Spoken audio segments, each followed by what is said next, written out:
El trabajo del historiador no es tarea fácil, porque se preguntarán ustedes ¿y por qué? Porque la historia no alcanza nunca definiciones concretas y exactas, y también la historia es un medio cambiante. El documento escrito, por supuesto, tiene un gran valor histórico, pero también la palabra hablada. A través del oído llegan al hombre las tradiciones. No obstante, nos fiamos del valor que tiene el documento escrito. Por algo aparece el dicho de una palabra vuela, pero el escrito permanece. Esto nos da pie para pensar que Huellas de nuestro tiempo, hoy, está en un tema histórico y les va a ofrecer la historia de la localidad y la influencia que tiene en la historia de la nación. Con ustedes, por tanto, este tema.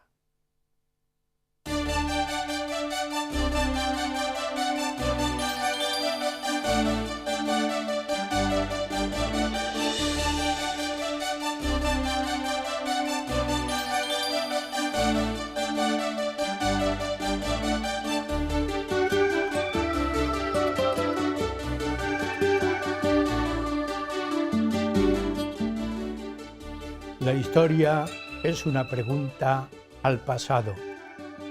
Y es una pregunta al pasado en las historias locales de cualquier región.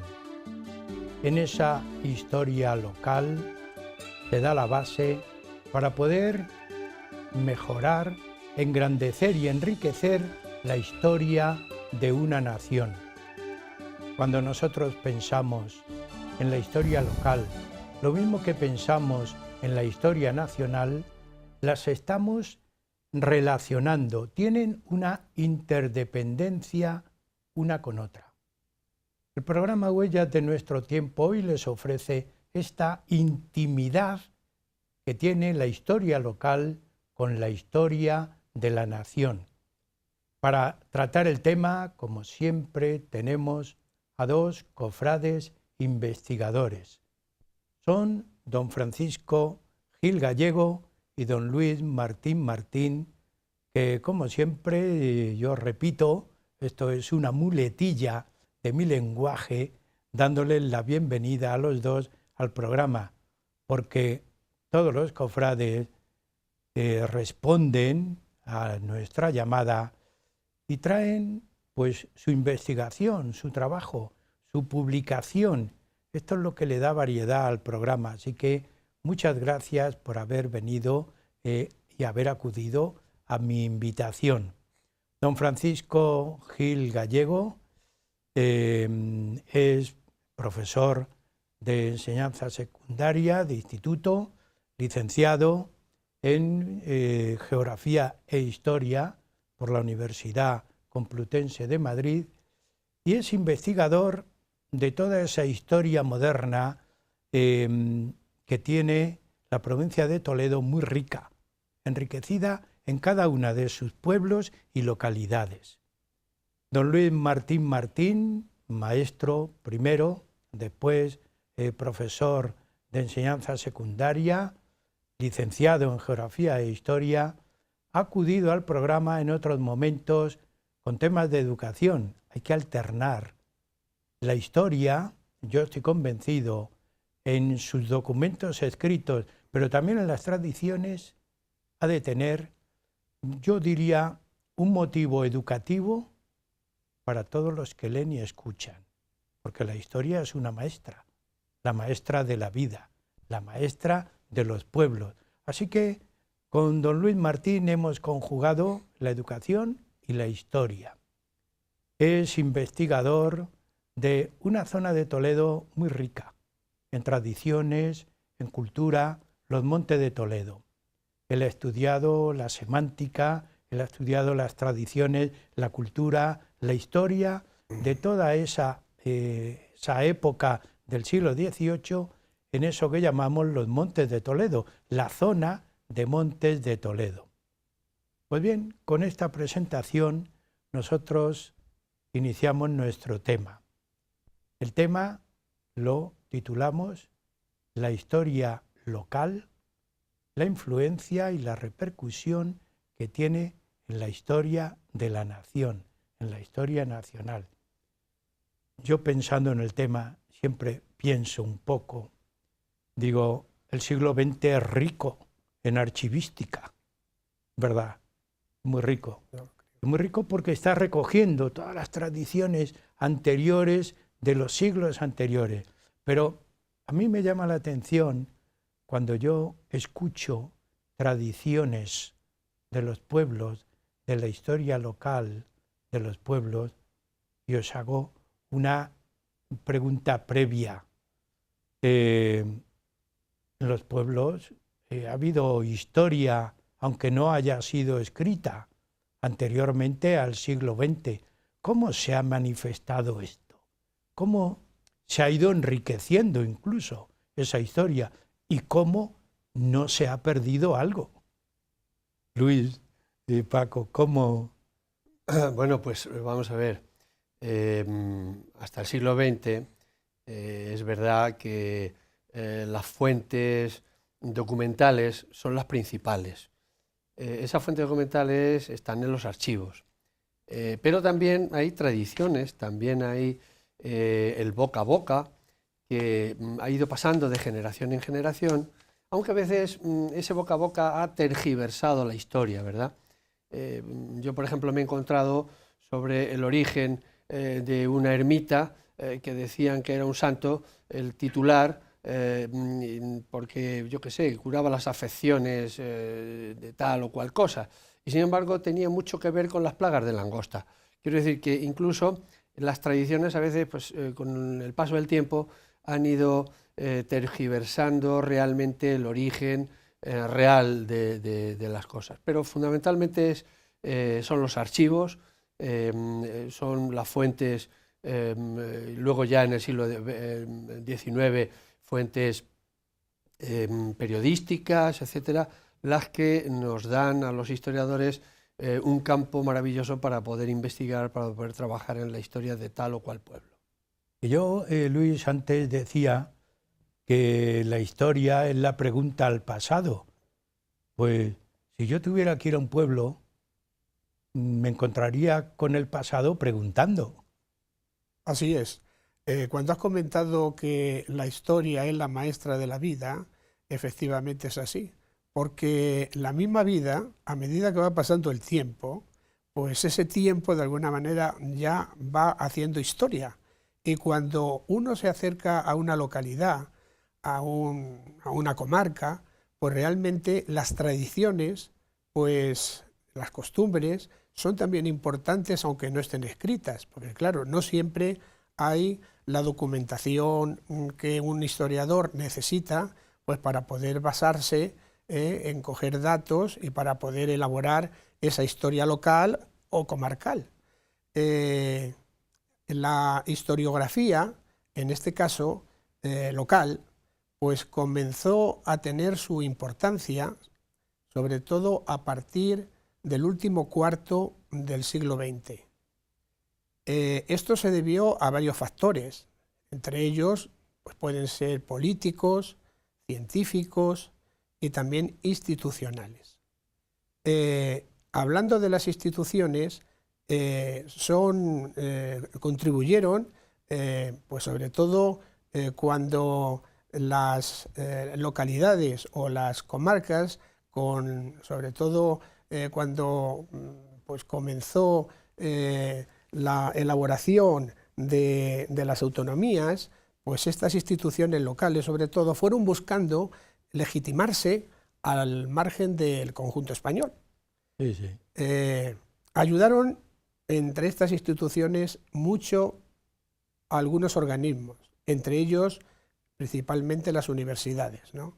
Y cuando ahora digo de las universidades, concretamente en el último cuarto del siglo XX, en los años 70, aquí en la localidad de Toledo, en la ciudad, pues apareció un centro universitario que se ubicó como algunos... Parece que en ese centro universitario intervino, por lo menos, tu compañero Francisco Gil Gallego. Sí, Sí, fuimos compañeros de carrera. Efectivamente, en el Centro Universitario de Toledo, pues en las promociones de los años 70, salimos una gran cantidad de compañeros que luego nos hemos dedicado a la docencia, como por ejemplo profesores de universidad, como... bueno, los maestros que tuvimos además fueron bastante importantes, ¿no? Don Ramón González, que falleció hace unos días, don Ricardo Izquierdo, catedrático nuestro de medieval, don Rodrigo Rodríguez Garraza, que también estuvo luego de profesor en la Universidad Complutense, y luego pues de ahí han salido profesores universitarios también, como don Isidro Sánchez, don Fernando Martínez Gil, don Carlos Bizuete, que es asiduo a esta casa, ¿verdad? Y luego pues otros profesores de enseñanza media, como por ejemplo nosotros, ¿no? De estas promociones surgieron gente como nosotros y como ellos y tal. Estos son simples ejemplos, porque hay más gente, ¿no? Que hemos estudiado la historia local. Por ejemplo, pues Fernando Jiménez de Gregorio es el gran maestro anterior a nosotros, pero que trabajó la comarca de Talavera.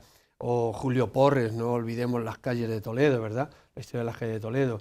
Y luego ya pues venimos todas esas promociones, generaciones de esos años 70, como por ejemplo don Fernando Martínez Gil o Rafael del Cerro Malagón, que han investigado mucho sobre Toledo, o Hilario Rodríguez de Gracia también, que es de la cofradía, que trabajó sobre Mora, o ha trabajado sobre Mora y otras muchas cosas, pero bueno, Ramón Sánchez González sobre Llévenes y la comarca de la Sagra, Paulina López Pitas también sobre cofrade también, sobre Layos, y por ejemplo pues nuestras investigaciones, él sobre Gálvez fundamentalmente y yo sobre Sonseca. Ese panorama, sí, Luis. No, yo solamente quería añadir a estos nombres que ha dicho dos también historiadores que no fueron en este momento preciso cuando nosotros estábamos aquí en el Centro Universitario de Toledo, dependientes de la Complutense, como es José Antonio de Acuña, que escribió sobre Venta con Peña Aguilera, y bueno, y Ventura Leblí, por ejemplo, sobre el despoblado de Malamoneda y Navarbosa.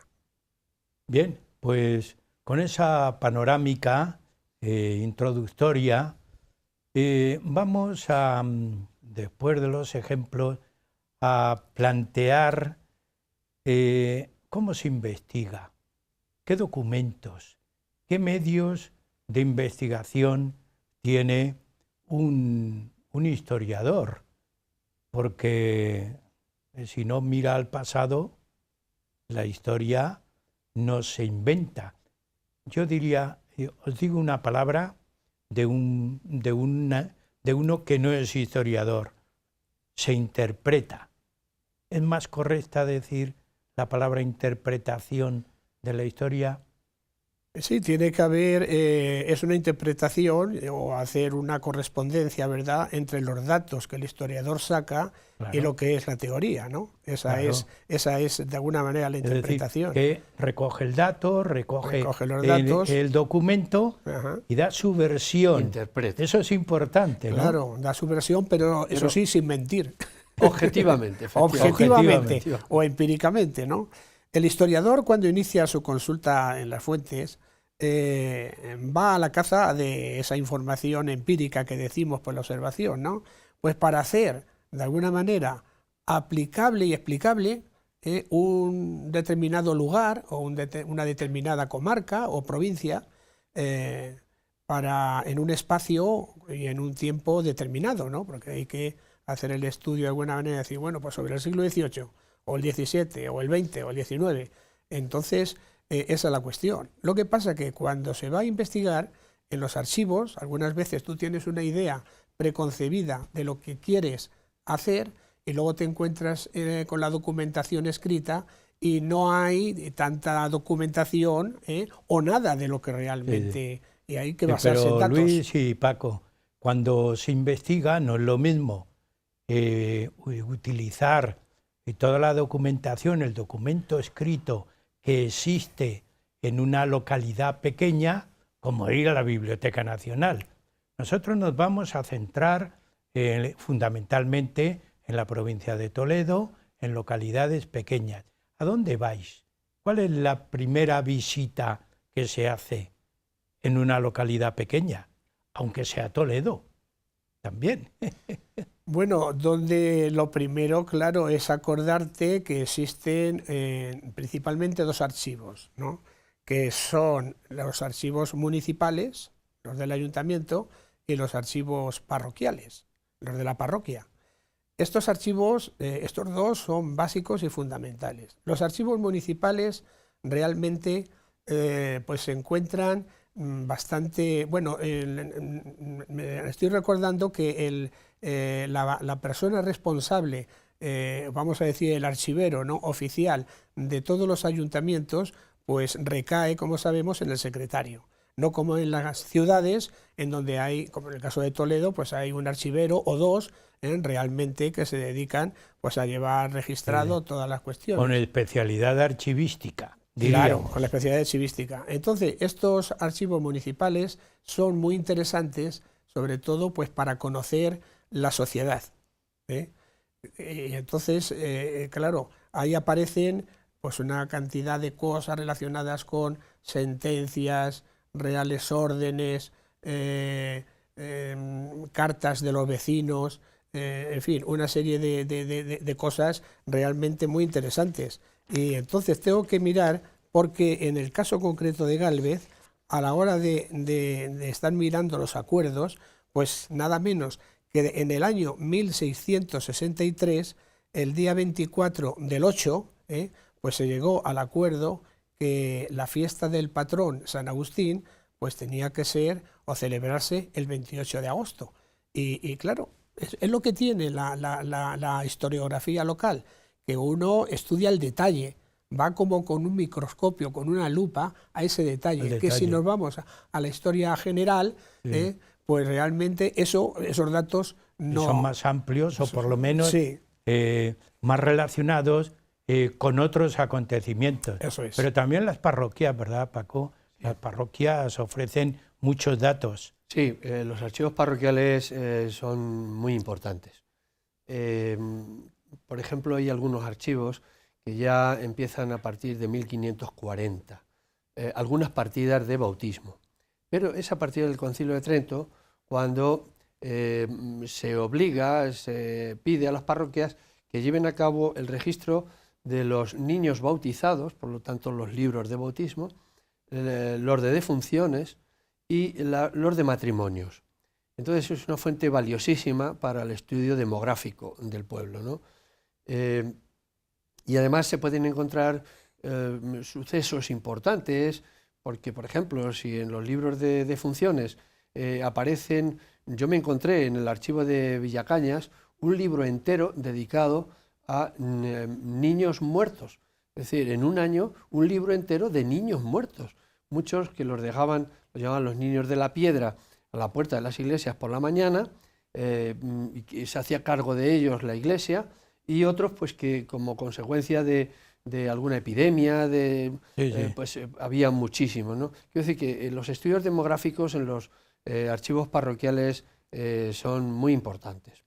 En cuanto a los archivos municipales, como ha dicho Luis, pues empiezan un poco más tardíamente. Se empiezan a llevar los registros, sobre todo de actas del concejo, de los concejos, pues a partir del siglo XVI. Ciudades como Toledo son más antiguos, ¿no?, los registros documentales. Pero bueno, esos dos archivos son muy importantes, sí.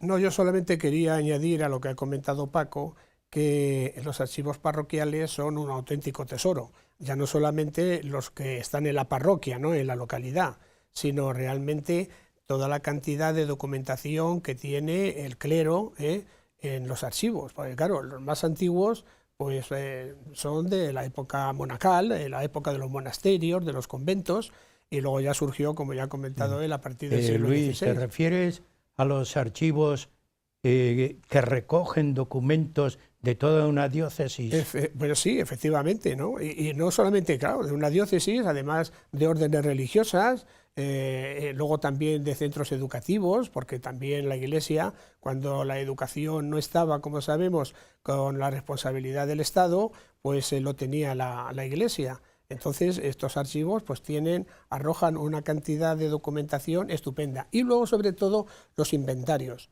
Esos inventarios que tienen los archivos parroquiales y otros archivos, ¿verdad?, más generales, pues realmente en esos inventarios se puede sacar pues joyas, el arte, el plano de cómo se construyó esta iglesia o cómo se construyó esta catedral. Luego también existen archivos secretos, en fin, bueno, es increíble, ¿no?, la documentación. Es un panorama muy amplio enorme, de búsqueda de datos y de investigación.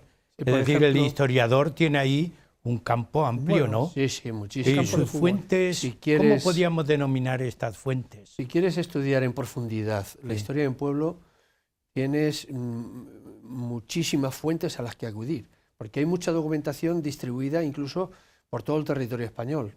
Por ejemplo, pongamos los archivos que existen en las dos reales chancillerías, tanto de Valladolid como de Granada. Cuando un litigio en el siglo XVI se dirimía en un pueblo, donde se juzgaba, era en la Chancillería o de Valladolid o de Granada, según estuviera al norte o al sur del Tajo. Por ejemplo, el archivo de Indias, para todos los viajeros que de tal o cual pueblo salían con destino a América. Archivos, Luis hacía mención a ello, archivos de conventos. Yo, por ejemplo, para la historia de Sonseca, me encontré una rica documentación en el archivo del convento de Santo Domingo el Real de Toledo, porque tenían propiedades en Sonseca, ¿no? Entonces, quiero decir, en el archivo, por supuesto, de Simancas, en el archivo histórico nacional, de Simancas para toda la época de los Austrias, en el nacional para toda la época fundamentalmente de los Borbones. Es decir, es tal cantidad de archivos la que hay que, bueno, para eso es muy importante. Ahora creo que Luis va a hablar de las fuentes generales de algunos catastros o tal, pero en este sentido es muy importante la documentación que aparece ahora en un portal de internet que se titula el Pares. El Pares es el portal de archivos españoles. Y ahí aparece toda la documentación que hay de tal o cual pueblo en cualquier archivo que haya en España. Eso nos ayuda. Se llama Pares, ¿no? Pares, sí. Pares. Portal de archivos españoles. Sí. Y eso nos ayuda mucho a los investigadores porque entras ahí y tecleas tal localidad y te aparece toda la documentación que hay en todos los archivos de esa localidad. Hay, por tanto, unos archivos muy generales, ¿no?, una documentación general y otra más específica, la estáis ya tratando. Sí, y sobre todo esa específica, se nos ha olvidado, yo creo, comentar que en los archivos parroquiales está, aparte de lo que hemos dicho, inventarios, las obras que ha tenido la Iglesia, etcétera, pues también está las ordenanzas de las cofradías.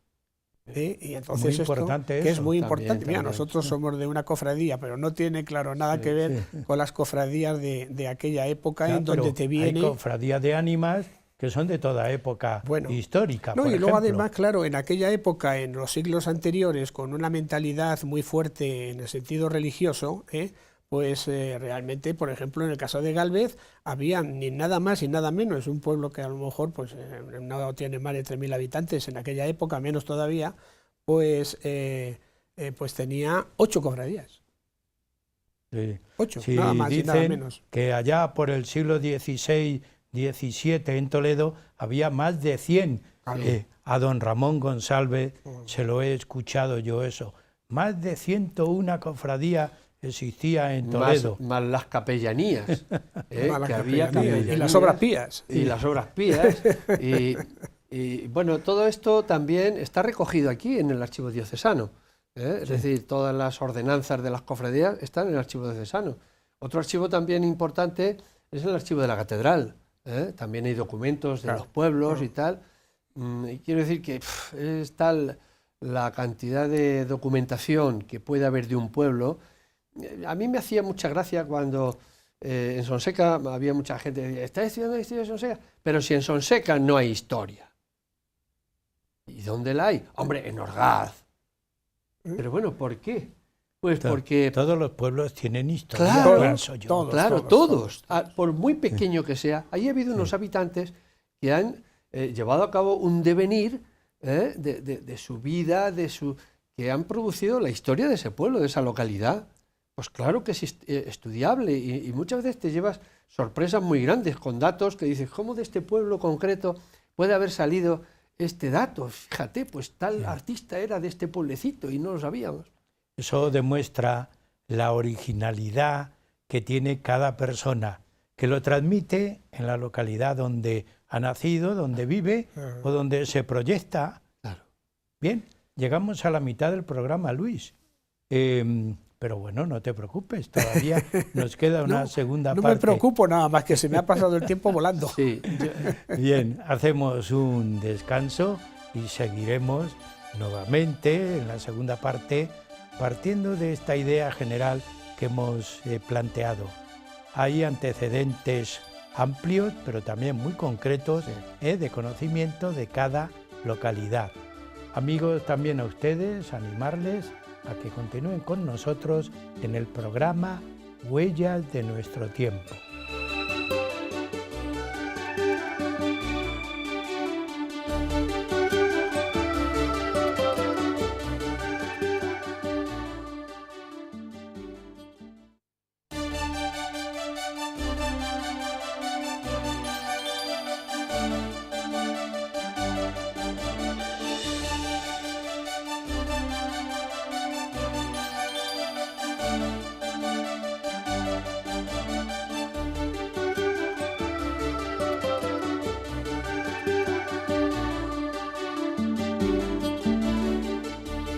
El programa Huellas de nuestro tiempo está explicando y tratando un tema muy interesante. ¿Dónde y en qué lugar se documentan los historiadores para escribir de épocas que no vivieron? Pues hoy en el programa tenemos a dos historiadores y nos están diciendo esos lugares y esas fuentes. El tema que están explicando es la historia local, tiene una influencia en la historia nacional. Como les decía en la primera parte, siguen con nosotros don Luis Martín Martín y don Francisco Gil Gallego. Y yo les había dejado una pregunta en el aire, una pregunta incompleta. Hay antecedentes generales, hay documentos generales y otros específicos. Vamos a completar la idea, si os parece. muy bien. Empecemos por los generales. Bien, las fuentes básicas o clásicas, ¿verdad?, para acercarse a hacer una historia de una comarca o de una localidad, pues son, entre otras, las relaciones topográficas de los pueblos de España, mandadas a hacer por Felipe II en el año 1574. Estos documentos o tomos pues se encuentran en el Escorial, en el archivo del Escorial principalmente todos o casi todos.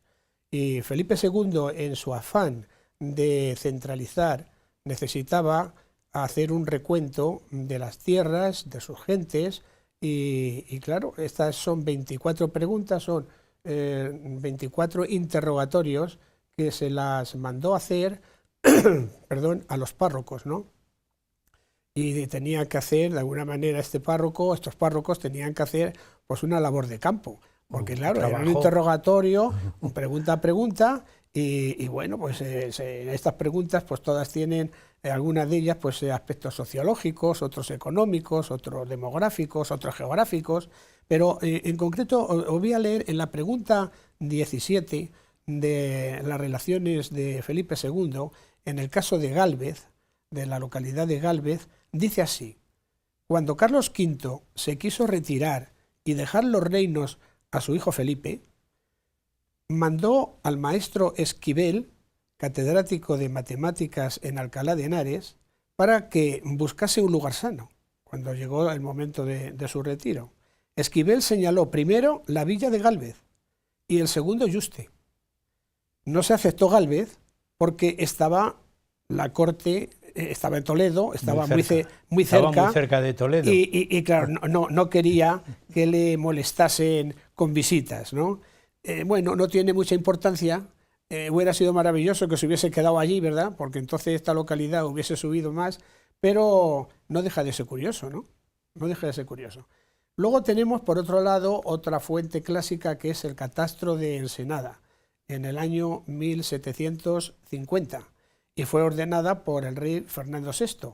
Entonces, este catastro realmente son 40 nada menos. Si antes tenía 24 preguntas, este tiene 40, un interrogatorio, y claro, esto se lo mandó a hacer ya no a los párrocos, aunque los párrocos intervinieran, ¿verdad?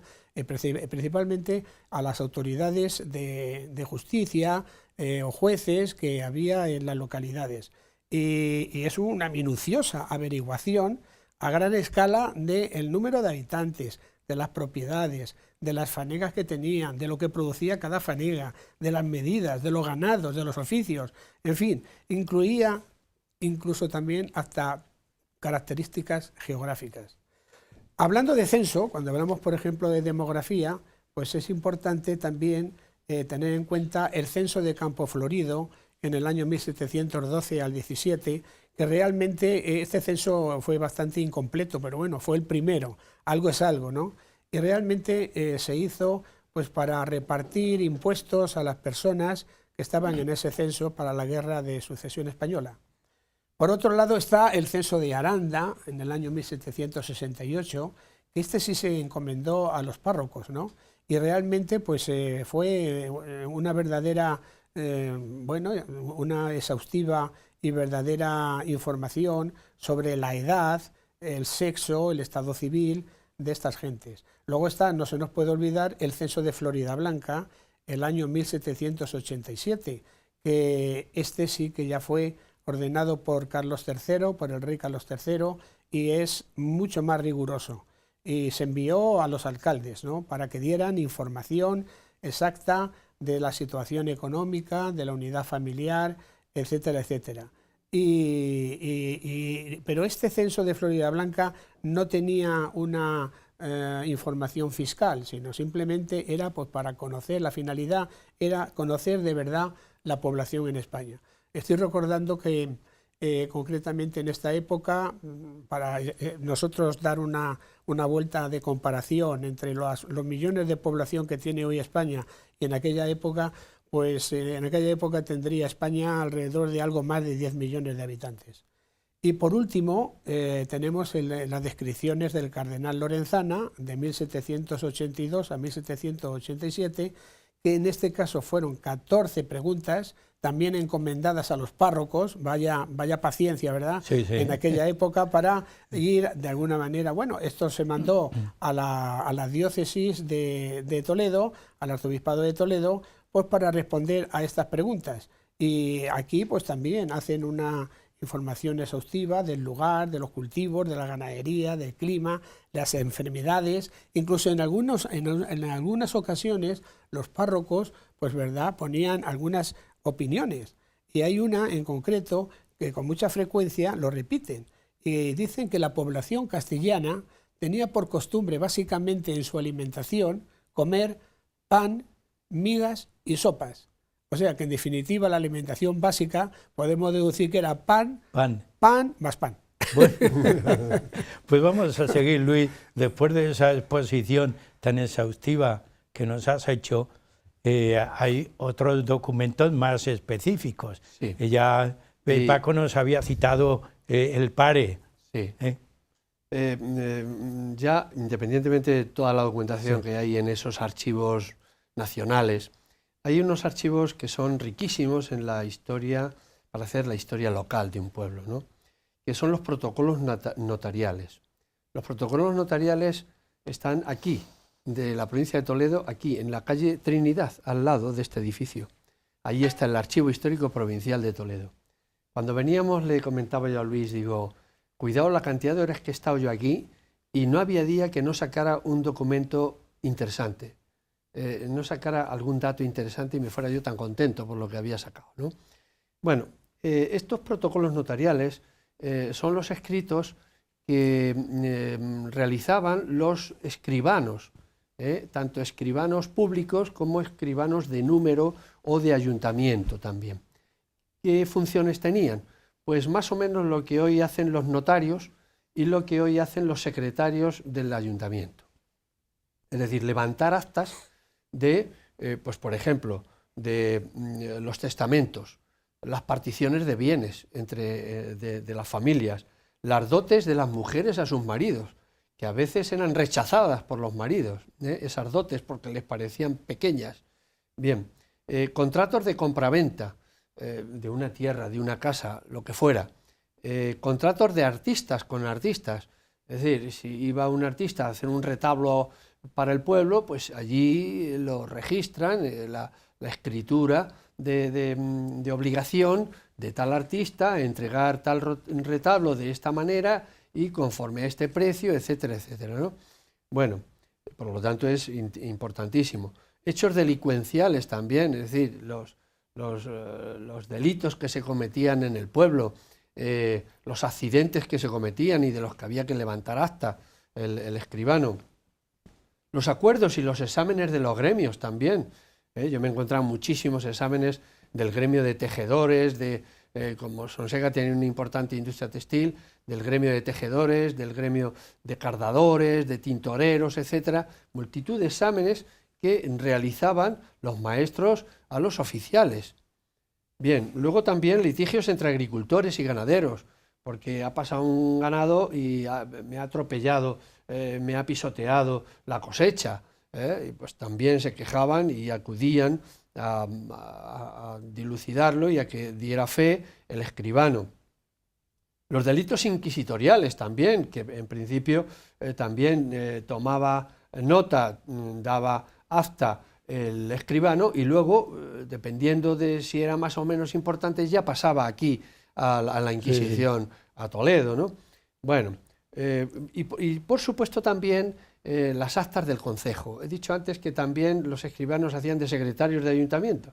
Entonces es riquísima esta documentación, porque ahí se recogen los cargos y las autoridades, los aspectos jurisdiccionales, las relaciones del concejo con el señor de turno o con la corona, etcétera, si fuera de realengo, dependiendo del tipo de jurisdicción que tuviera, los ajustes de cuentas del concejo, los sistemas impositivos, qué tipo de impuestos iban a cobrar, etcétera, etcétera, los contratos con el médico, el cirujano, el boticario, sí, yo qué sé. Era una documentación muy exhaustiva. Es una documentación riquísima. Sí. Riquísima. Habéis hecho un detalle, yo creo que interesante.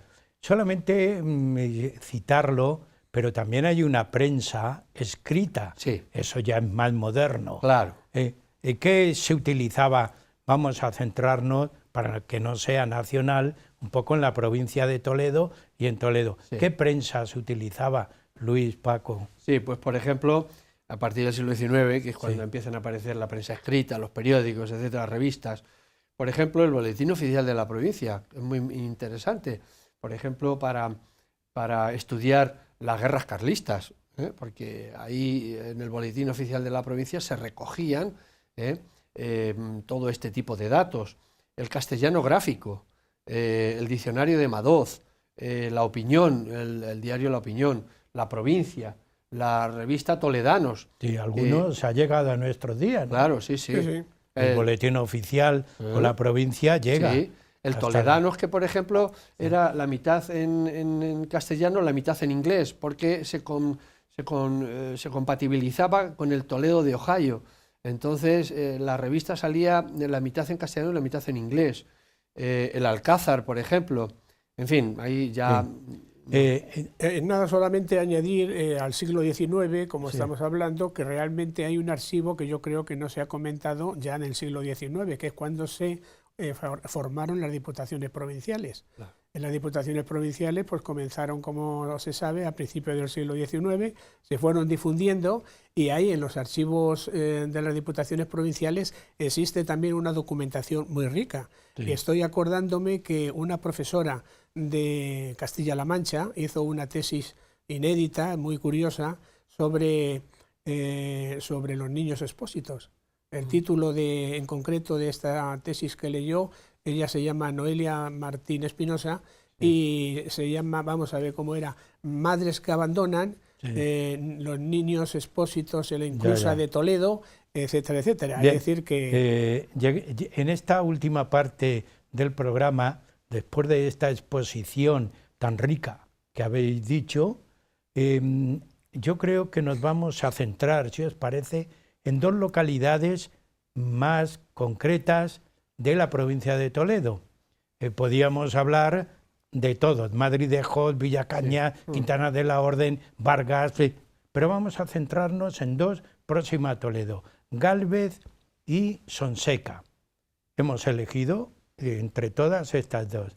Gálvez, yo leyendo, ¿por qué se llama Gálvez? ¿Cuál es el término de Gálvez? Pues no sé exactamente, no sé si es un nombre vasco o es de un lugar determinado. A lo mejor tú puedes aclarar un poco yo más. Es que te hago esta cuestión porque a mí me llamó mucho la atención, mirando un poco documentos también, que he seguido vuestra línea, aparece como una reducción de la palabra Gonzálvez. Gonzálvez. Y que procedía también de Gonzalvo. Claro, esto, si queremos, pues tiene un origen más que hispano-romano visigodo. Es decir, es una reducción del término Gálvez. ¿Por qué destaca Gálvez en esta localidad tan próxima a Toledo? Que antes dijiste un dato muy importante. Estuvo a punto Carlos V de tener su retiro en Gálvez. Claro. Esa es la riqueza que tiene la historiografía local, ¿no? Que llegas, como hemos dicho antes, pues con la lupa prácticamente a detalles curiosos, de alguna manera.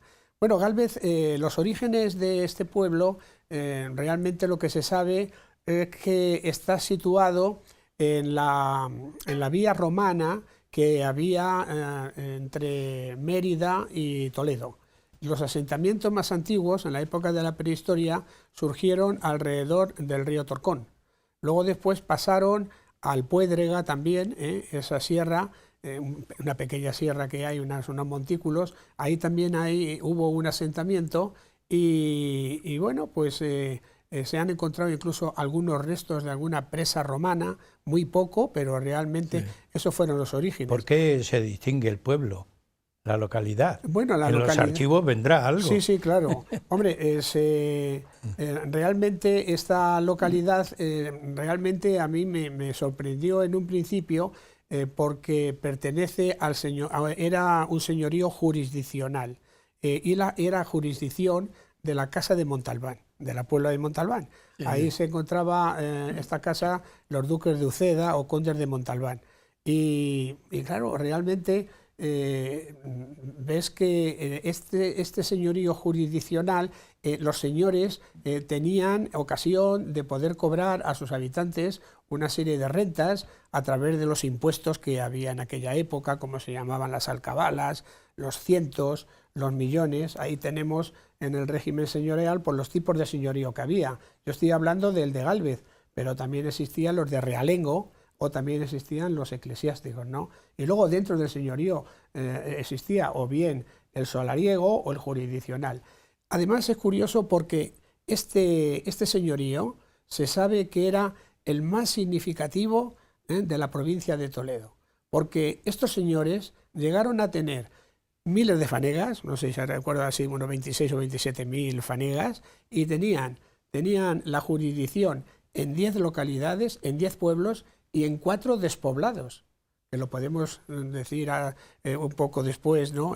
Hablando un poco de los despoblados. Bueno, ya voy a comentarlo. Los despoblados que existían fueron el de Jumela, que todavía he traído además una fotografía de su iglesia, que es los restos de una iglesia preciosa, ahí la tenemos, ¿no? La iglesia de Jumela, que después de despoblarse en el siglo XVII, pues realmente, daos cuenta cómo se encuentra, en unas condiciones, lo que pasa que, claro, todo lo que son las paredes, la nave, todo eso se ha venido abajo.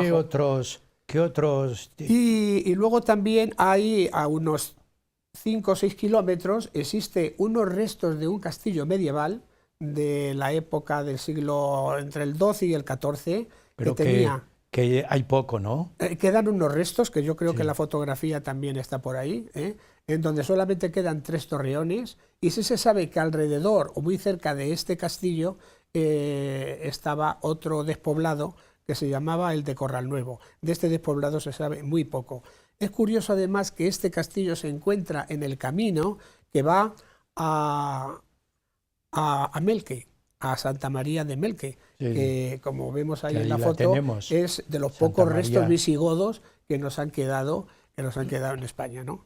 Entonces, esto Bueno, es muy interesante, pero también vamos a hablar de Sonseca, la fuente seca, Sí, así posiblemente. se llama. Sí, yo soy partidario de que el origen, además, una vez leí un libro que también hablaba de esto, ¿no? Que se trata de un apócope de fonte sica. ¿Cuáles eran esas fuentes secas? Pues yo estoy casi seguro que se refería a los pozos. Es decir, Sonseca fue una zona muy visigotizada, la zona de Sonseca, Arisgotas, Casalgordo. En la época visigoda, con una gran importancia, como los restos de San Pedro de la Mata, los restos que hay en Arisgotas ahora, los hitos, etc., ¿no? Luego, es una zona, cuando entran los árabes, muy, muy arabizada también. Ahí está el resto de la Torre Tolanca, por ejemplo, ¿no? Para dominar la tierra de zona de nadie entre los cristianos. ¿Qué era esa torre? Era una torre vigía, sencillamente, que vigilaba toda la zona comprendida entre la comarca de Toledo, de las islas, entre los Montes de Toledo y el Tajo. Había una serie de hitos, como era el castillo de Ventas con Peña Aguilera, la Torre Tolanca y el castillo de Mora, ya construido más tardíamente en tiempos de Alfonso VIII. Entonces, ya digo que esta zona estuvo bastante arabizada, sobre los asentamientos, incluso a veces visigodos, y luego, una vez que se conquista Toledo, fue zona de tierra de nadie, durante la época sobre todo de Alfonso VII. Zona de tierra de nadie en la que tuvieron gran importancia estas torres, porque en principio la Torre Tolanca es árabe, pero luego pasa a manos cristianas. Hay una barbacana que fue añadida por los cristianos. Bien, ya una vez que se tranquiliza la zona, que ya a lo largo del siglo XIII, XIV, pues es cuando empiezan los asentamientos, de nuevo, la repoblación, fundamentalmente por mozárabes toledanos, por familias toledanas que se asientan en Ajofrín, Alofrín, llamado así, Mancelambrús, Mazarambroz, Sonseca, en fin, Villaminaya, todos estos pueblos, de la comarca de las Islas, porque a partir del siglo XII esta comarca empieza a denominarse comarca de las Islas, entre los Montes de Toledo y el río Tajo. Bien, luego ya estos mozárabes empiezan a adquirir propiedades en estos pueblos y van a crear grandes litigios, por ejemplo, con el Ayuntamiento de Sonseca, que pertenecía a la jurisdicción de Toledo. Antes hablaba Luis de los señoríos jurisdiccionales y los había también municipales, como era el caso del gran alfoz de la ciudad de Toledo. Bueno, pues nosotros pertenecíamos a la jurisdicción de Toledo, pero los sonsecanos se cansaron de pertenecer a esta jurisdicción y concretamente en el 1537 piden liberarse de la jurisdicción toledana. Toledo no lo concede, porque se querían independizar, fundamentalmente por varias cosas. Uno, porque querían cobrar impuestos a los vecinos de Toledo que tenían propiedades en Sonseca y estos decían, no, si nosotros somos de Toledo. Bueno, pero tus propiedades aquí tienen que pagar. Luego también había mucho vino y entonces muchas bodegas y los veedores que iban del Ayuntamiento de Toledo removían los vinos y de tal manera que, como ahora había un chantaje, y es que tenían que pagar esos propietarios de esas bodegas un dinero a los veedores si querían entrar los vinos en Toledo. En fin, una serie de cuestiones por las que se pide... Paco, ¿qué relación tenía Sonseca con Orgaz? Porque también Orgaz tiene su impronta, ¿no? Sí. Le hemos tocado como modelo, Sí. pero está muy próximo. Sí, la relación con Orgaz no es mucha, no es muy grande. Sobre todo empieza a aparecer a partir del siglo XVIII, cuando ciertas familias procedentes de Orgaz y de Mora, familias nobles, se asientan en Sonseca, que van a ser los grandes hacendados de la villa. Pero ya digo, a partir sobre todo del siglo XVIII.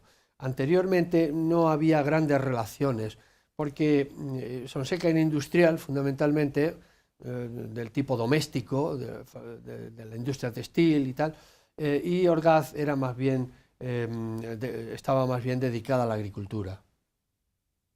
Bueno, no sé si ya me estoy extendiendo demasiado. No, sí, está muy bien. A mí me encanta la zona y es una pregunta que, y terminamos con ello el programa, ¿por qué esos asentamientos visigodos en Arisgotas, en Casalgordo, San Pedro de la Mata, todo eso está, diríamos, pues muy tomado por la arquitectura, la cultura visigoda? ¿Por qué ese lugar? Y la es una pregunta terminología, mía, ¿eh? Y la terminología. Sí. Arisgotas. Sí. Y ahora, con las últimas excavaciones de los hitos, se está demostrando que efectivamente era el lugar de asentamiento de la nobleza visigoda toledana. Casar del Godo, que de ahí viene Casalgordo. ¿Por qué ahí? Bueno, ¿Qué tenía de atractivo? Bueno, fundamentalmente empezaron los monjes pastores a asentarse allí.